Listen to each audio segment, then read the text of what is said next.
Hi, welcome to the Gamesplainer. I'm Jeff the Gamesplainer, and today I'm gamesplaining Sagani. Sagani is a game by Uwe Rosenberg that feels very similar to Nova Luna in terms of you're building your own little thing of tiles and you're putting markers on those tiles to show which things you've been able to link towards, and you get points for that.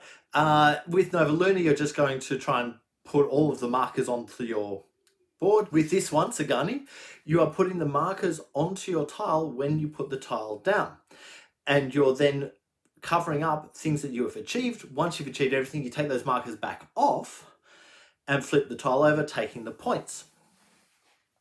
And that's pretty much the game. You have a choice of the tiles that are showing, so you're choosing 1 of 5 to start with, and when those 5 kind of gradually whittle down, there's a little bit of you can take that one or you can take the blind one. You can see what color it is, but you can't see what the things on it are and what they're pointing to.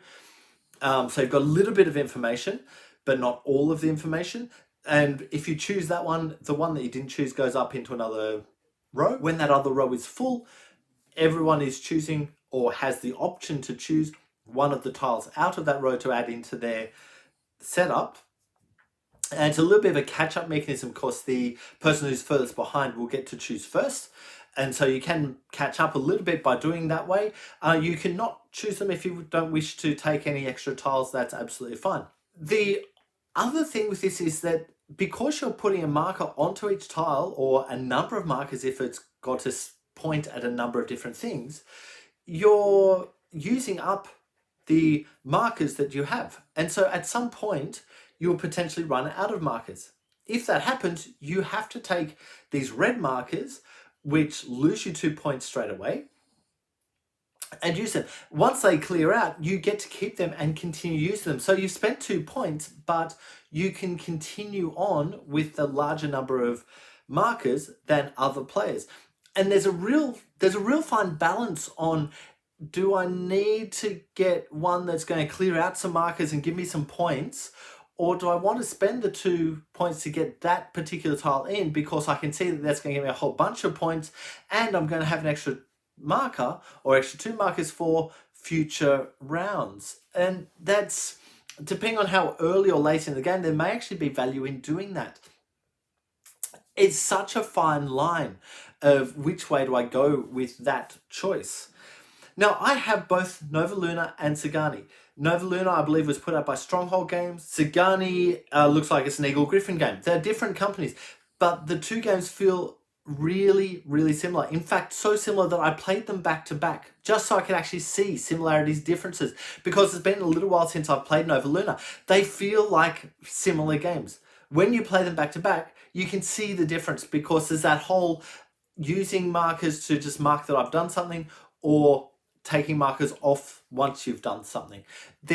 With Nova Luna, you're having to place the tiles next to the tiles that you wish to score or in consecutive rows.